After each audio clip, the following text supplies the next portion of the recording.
बेलापुर गांव के जंगल में एक चुड़ैल पेड़ के नीचे बैठी हुई खाना खा रही थी।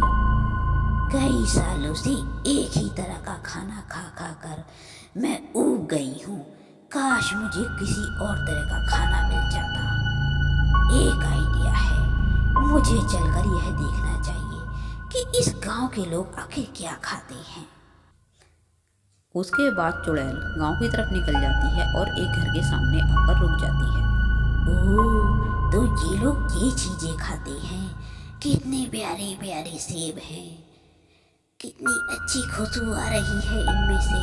लगता है कश्मीरी है। खाकर देखती हूँ। आहा, सचमुच बहुत ही लाजवाब है। सारे खा लेती हूँ।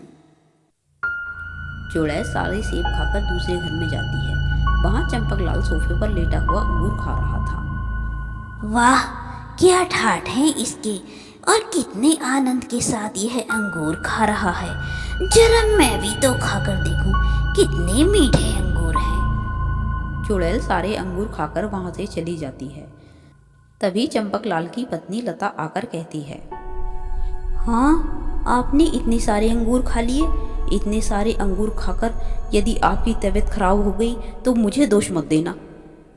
नहीं नहीं लता, मैंने ये अंगूर नहीं खाए हैं। मैं तो यहाँ सोफे पर लेटा था, पता नहीं अंगूर कहाँ गायब हो गए हैं। लता और चंपकलाल सोच में पड़ जाते हैं कि आखिर अंगूर कहाँ गायब हो गए। वहीं दूसरी तरफ चुड़ैल 2-3 घरों से खाना खाकर वापस जंगल की तरफ चली जाती है। आहा, सचमुच आनंद आ गया। कितना स्वादिष्ट खाना था। कई सालों के बाद मुझे ऐसे तरह तरह के मीठे मीठे फल और पकवान खाने को मिले हैं। आहा, यम्मी।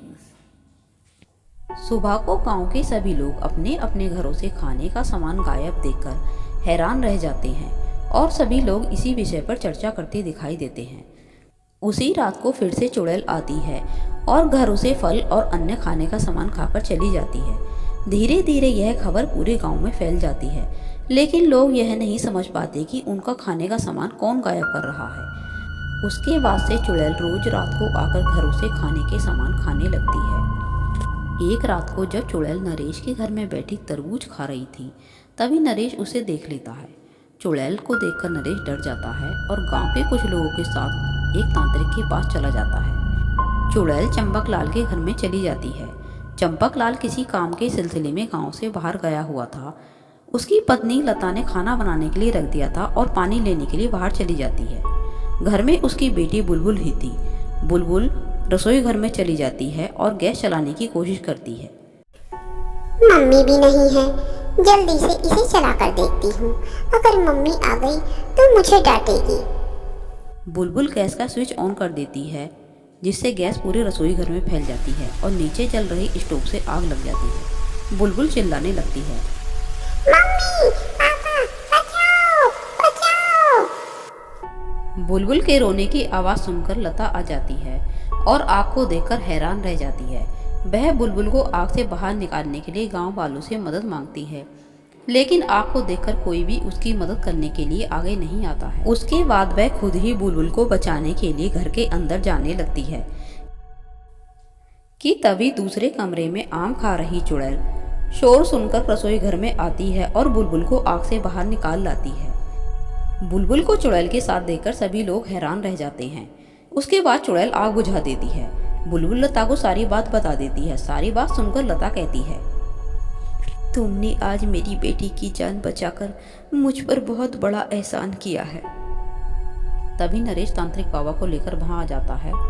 बाबा, यही है वो चुड़ैल जिसने हमारी नाक में दम कर रखा है। अब आप इसे ऐसा सबक सिखाइए कि यह कभी भी ऐसा कोई काम ना कर सके। आप तुम चिंता मत करो, मैं इसे इस सुराही में बंद कर दूंगा। इसके बाद यह तुम्हें कभी परेशान नहीं करेगी।